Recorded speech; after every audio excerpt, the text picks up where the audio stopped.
जय माता दी। जय माँ कामाख्या।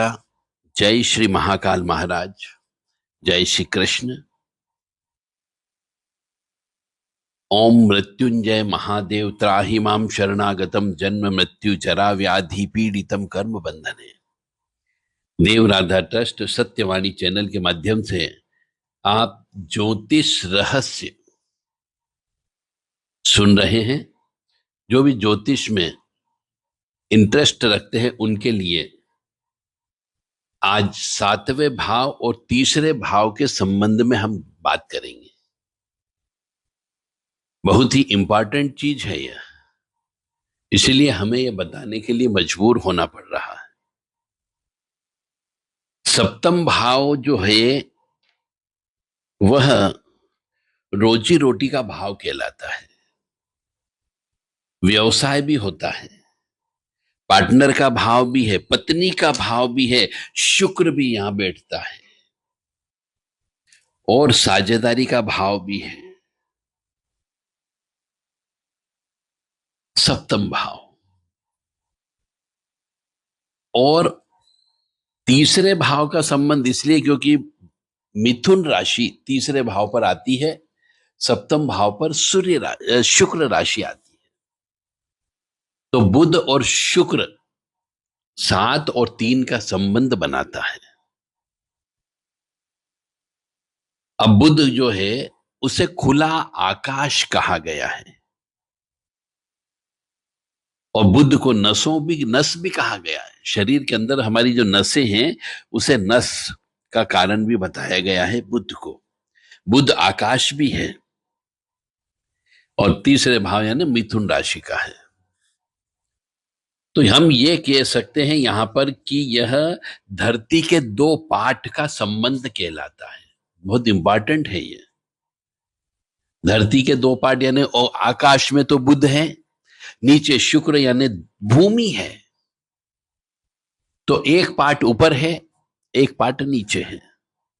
बुध खुला आकाश और शुक्र धरती मां।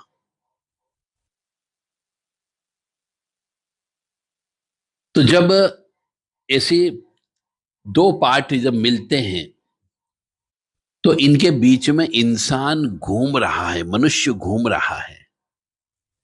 तो वो घूमेगा तो उसे जीवन व्यापन की वस्तुएं प्राप्त करना पड़ेगी। तो ये इन 2 पार्ट हैं चक्की के। तो जब चक्की चलेगी तो ही उस मनुष्य को कुछ प्राप्त होगा वहां से, यानी कर्म तो करना पड़ेगा। अब चक्की किससे चलती है? अपने हाथ से चलती है, हिम्मत से चलती है, पराक्रम में से चलती है, जो तीसरा भाव बोलता है। इसलिए तीसरे घर को हाथ भी बोला गया है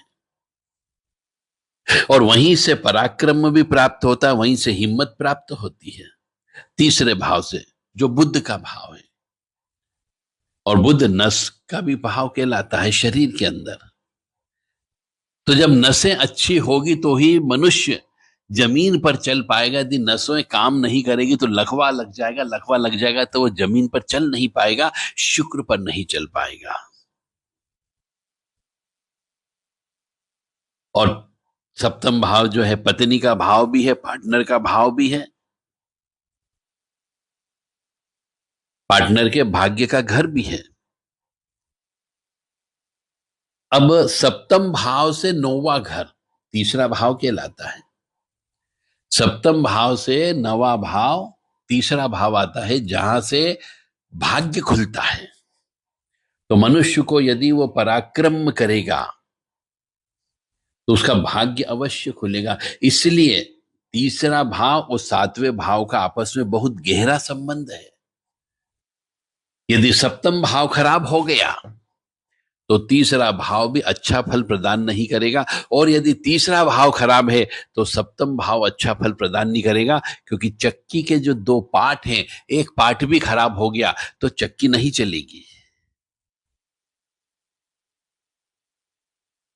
तो ज्योतिष का जो ज्ञान जिनके पास है और जो ज्योतिष करते हैं उन लोगों के लिए यह ज्ञान दिया गया है।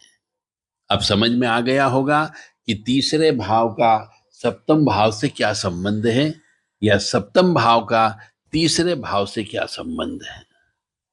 जय माता दी, जय मां कामाख्या, जय श्री महाकाल महाराज।